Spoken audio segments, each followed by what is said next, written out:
अस्सलाम वालेकुम, I am Maryam. Welcome to MR के work Facebook and YouTube channel. उम्मीद है कि आप सब खैरियत से होंगे। इंपॉर्टेंट खबरें, इंपॉर्टेंट डेवलपमेंट्स आप लोगों के सामने रखूंगी। बड़ी अहम खबरें हैं, बड़ी अहम डेवलपमेंट्स हैं जो आप लोगों तक पहुंचानी है। सबसे पहले जो खबर देने जा रही हूँ वो आज सेनेट के हवाले से है। सेनेट में एक बड़ी जज्बाती तकरीर की गई है। जैसे कि जो ओन अब्बास बब्बी हैं, जो पाकिस्तान तहरीक इंसाफ के सेनेटर हैं, उनको आज प्रोटेक्शन ऑर्डर पर ऐवान में लाया गया।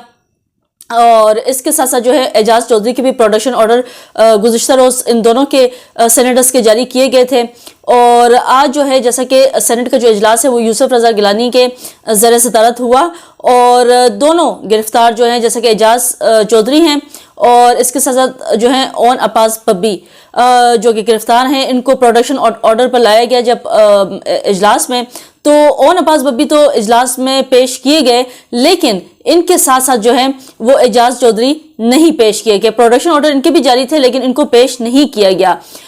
जो ओन अब्बास बब्बी हैं उन्होंने सबसे पहले ऐवान में जो है वो तकरीर करते हुए, आगाज़ करते हुए उन्होंने जो यूसुफ रज़ा गिलानी है उनका प्रोडक्शन ऑर्डर जारी करने पर शुक्रिया अदा किया और उन्होंने फिर बयान किया कि उनके साथ क्या कुछ हुआ। उन्होंने कहा कि जो सुबह 8 बजे है 20 लोग मेरे घर में दाखिल हुए, मेरे बेडरूम में दाखिल हुए, उनको सदोगौब किया, उनसे मोबाइल फ़ोन छीना और उनके फैक्ट्री में भी जो है छापा मारा गया।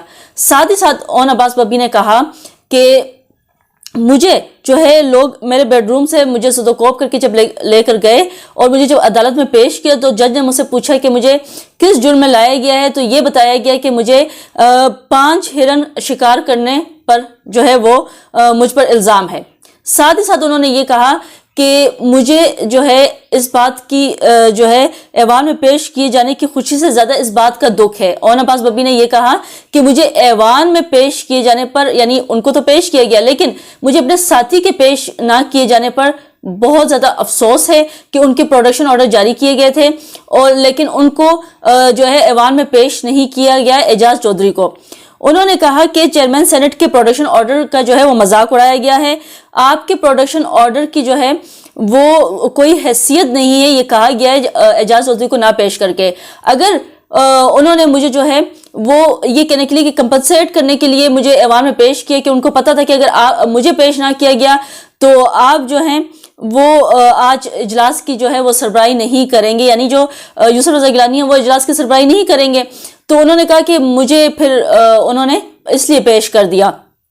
ओन अब्बास बब्बी का कहना था कि मैं अपने प्रोडक्शन ऑर्डर जो है वो मनसूख करने की दरख्वास्त करता हूँ और मुझे वापस जेल भेज दिया जाए जब तक जो है वो मेरे जैसे के साथी जो हैं एजाज चौधरी को प्रोडक्शन ऑर्डर पर पेश ना जब तक पेश नहीं किया जाता ऐवान में, उस वक्त तक मैं भी पेश नहीं हूँगा। कानूनी तकाज़े पूरे करने के बाद ही जो है राही हासिल करूँगा।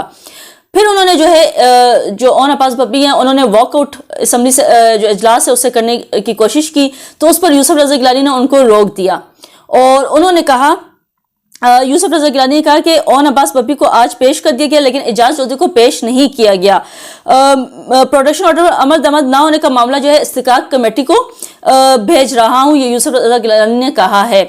अच्छा, अब इसके साथ साथ जो है वो अब दूसरी खबर की तरफ रुख करते हैं। दूसरी खबर ये है कि जो गैर कानूनी तौर पर मुकीम हैं, जो शहरी हैं, उनकी मुल्क बदरी का हुकूमत जो है उसने फैसला किया है और वज़ारत दाखिला ने बयान जारी किया जिसमें उन्होंने कहा कि गैर कानूनी तौर पर मौजूद गैर मुल्कियों की वापसी का प्रोग्राम जो है वो IFPR 1 नवंबर 2023 से नाफिज है और अब तमाम गैर मुल्की जो गैर कानूनी तौर पर गैर मुल्की हैं उनको ACC होल्डर्स को 31 मार्च 2025 तक रज़ाकाराना तौर पर जो है वो मुल्क छोड़ने के अहकामात जारी किए जा रहे हैं। साथ ही साथ उन्होंने कहा कि अफगान सिटीजन कार्ड होल्डर की भी 1 अप्रैल 2025 तक डिपोर्टेशन का अमल शुरू कर दिया जाएगा। अफगान सिटीजन कार्ड होल्डर को बाइज्जत वापसी के लिए काफ़ी वक्त दिया जा चुका है लेकिन वो मुल्क नहीं छोड़े तो उनको अब डेडलाइन दे दी गई है कि आप 1 अप्रैल तक जो अफगान सिटीजन हैं, जो कार्ड होल्डर हैं, उनको 1 अप्रैल तक पाकिस्तान छोड़ने की डेडलाइन दे दी गई है और उनको कहा गया कि आप बाइज्जत तरीके से मुल्क छोड़ दें। ठीक है, क्योंकि मुल्क में जो सूरत हाल है वो बहुत ज़्यादा ख़राब हो रही है, धमाकों की जो रेट्स हैं वो बढ़ते जा रहे हैं और एक अजीब सी जो कैफियत है वो मुल्क में हो रही है। تو اس کے جو سیکیورٹی کے پیش نظر اب ان کو ملک سے جو غیر قانونی طور پر غیر ملکی یہاں پہ مقیم ہے ان کو نکلنے کی ڈیڈ لائن دے رہی ہے. وفاقی وزارت داخلہ نے کہہ دیا ہے, کلیئر کہہ دیا ہے کہ آپ ملک باعزت طریقے سے چھوڑ دیں, ورنہ جو ہے وہ پھر آپ کو گرفتار کر کے ہی ملک سے جو ہے وہ ملک بدر کیا جائے گا, ملک سے آپ کو نکالا جائے گا, بے دخل کیا جائے گا. اب وزارت داخلہ نے کہا کہ واپسی کے عمل کے دوران کسی کے ساتھ بدسلوکی نہیں کی جائے گی. انہوں نے واضح کیا ہے واپس جانے والے غیر ملکیوں کے لیے خوراک اور صحت کی دیکھ بھال کا انتظامات کیے گئے ہیں. دوسری جانب کہتے ہیں سیکورٹی ذرائع کا کہنا ہے کہ ملک بدری کی ڈیڈ لائن میں مزید توسیع نہیں کی جائے گی, بس یہی ڈیڈ لائن ہے, اس کے بعد توسیع نہیں کی جائے گی. تمام غیر ملکیوں کو جو ہے وہ پھر اریسٹ کر کے ہی ملک بدر کیا جائے گا. ٹھیک ہے. 4 مارچ 2025 کو کہتے ہیں کہ بنو کیڈ میں جیسا کہ واقعہ پیش آیا ہے خودکش حملے کا, تو فتن اور خوارج کے 16 دہشت گرد ہلاک کیے گئے تھے. اب اس کے پیش نظر جو صورتحال بگڑ رہی ہے, جو ملک میں دہشت گردی کے واقعات زیادہ ہو رہے ہیں, افغان شہریوں جو ہے مبینہ طور پر اس میں ملوث بھی ہیں, تو اس لیے کہا گیا کہ ملک آپ اب ہمارا چھوڑ دیں. پرامن طریقے سے جتنا ٹائم تھا ہم نے آپ کو رکھا, باعزت طریقے سے رکھا, تمام فیسلٹیز پاکستان نے آپ کو دی ہیں, لیکن اب جو صورتحال ہے وہ بگڑتی جا رہی ہے, ملک میں دہشت گردی کے واقعات بڑھتے جا رہے ہیں, اور جس میں افغان جو شہری ہیں وہ ملوث نکل رہے ہیں. تو بہتر طریقہ یہ ہے کہ آپ ملک سے نکل جائیں تاکہ ہماری ملک کی جو صورتحال ہے وہ بہتر ہو جائے اور یہ دہشت گردی ہے یہ تھم جائے. اور اگر آپ نہیں نکلتے تو دوسرا راستہ آپ کے لیے اپنایا گیا ہے. تو باعزت طریقے سے ہمارا ملک جو ہے پاکستان کو چھوڑنے کی وفاقی وزارت داخلہ نے ڈیڈ لائن 1 اپریل تک دے دی ہے. اب اس کے ساتھ ساتھ جو خبر دینے جا رہی ہوں وہ جیسا کہ دہشت گردی کا میں نے کہہ دیا کہ ملک کے حالات تو بہت خراب ہو چکے ہیں. یک کے بعد دیگر ہم دیکھ رہے ہیں جمعیت علماء اسلام کے جو ہے وہ جو لیڈرز ہیں, رہنما ہیں, وہ ہمیں نظر آ رہے ہیں کہ ان کو ٹارگٹ بنایا جا رہا ہے. جماعت اسلامی کے بھی ہم دیکھیں تو حقانیہ مسجد میں بھی جو ہے وہ حملہ ہوا, اور اس کے ساتھ ساتھ جو ہے وہ جو بلوچستان ہے وہاں پہ بھی ہم دیکھ رہے ہیں, مختلف جگہوں پہ ہم دیکھ رہے ہیں کہ یہ کے بعد جو ہے وہ دیگر دہشت گردی کے جو واقعات ہیں وہ دیکھنے کو مل رہے ہیں. اب ایک خبر جو دینے جا رہی ہوں وہ بلوچستان کے ضلع کیس سے ہے, اور بڑا افسوسناک واقعہ گزشتہ روز پیش آیا ہے. جو مسلح افراد ہیں وہ انہوں نے مفتی شامیر جو بزنجو ہے ان کو ٹارگٹ بنایا ہے, اور جو ٹارگٹ بنایا ہے وہ نماز تراویح تھی, اور نماز تراویح وہ ادا کر رہے تھے. جو مفتی شامیر ہیں وہ نماز جو تراویح ہے اس میں امام کے پیچھے کھڑے تھے, اور جو گروہ ہے جنہوں نے ٹارگٹ بنایا ان کو وہ آئے اور انہوں نے فائرنگ کی, جس پر جو ہے مفتی شامیر وہیں پہ زمین پہ گر گئے. ساتھ ہی ساتھ جو امام تھے ان کو بھی گولیاں لگیں. جو ان کو ہاسپٹل جب منتقل کیا گیا مفتی شامیر کو, تو وہیں پہ وہ کیونکہ ان کی جو ہے جبڑے میں کہتے ہیں کہ سر اور جبڑے میں گولی لگی تھی, جس سے وہ ان کی ڈیتھ واقع ہوئی ہے, وہ فوت ہو گئے ہیں. امیر بزنجو جمعیت علماء اسلام تربت کے کہتے سیکریٹری جنرل تھے, اور علاقے میں ایک نمایاں مذہبی جو شخصیت ہے سمجھے جاتے تھے. اس سے قبل بھی ان پر 2 قاتلانہ حملے ہو چکے ہیں جن میں وہ محفوظ رہے تھے. اگست 2023 میں ان پر ایک نجی اسکول کے استاد کے قتل کا الزام تھا, جس کی بعد میں انہوں نے تردید کر دی تھی کہ یہ غلط ہے. یہ واقعہ ایسے کہتے ہیں وقت میں پیش آئے جب چند روز قبل انہوں نے خزدار میں نامعلوم افراد نے فائرنگ کر کے JUI کے 2 رہنماؤں وڈیرہ غلام سرور موسیانی, جیسے کہ میں نے کہا ہے کہ پہلے بھی ایک واقعہ پیش آ چکا ہے, اور ان کے ساتھی کو قتل کیا تھا. مفتی شامیر نے اپنی موت سے چند گھنٹے قبل ترپت میں خزدار واقعے کے خلاف احتجاجی مظاہرے سے خطاب کیا تھا, جس میں انہوں نے دعویٰ کیا تھا کہ JUI کے رہنماؤں علماء کو ایک منظم سازش کے تحت جو ہے وہ نشانہ بنایا جا رہا ہے. پولیس واقعے کے مختلف پہلوؤں سے تحقیقات کا آغاز کر دیا, تاہم تاحال کسی گروہ یا فرد نے جو ہے وہ اس کی ذمہ داری قبول نہیں کی.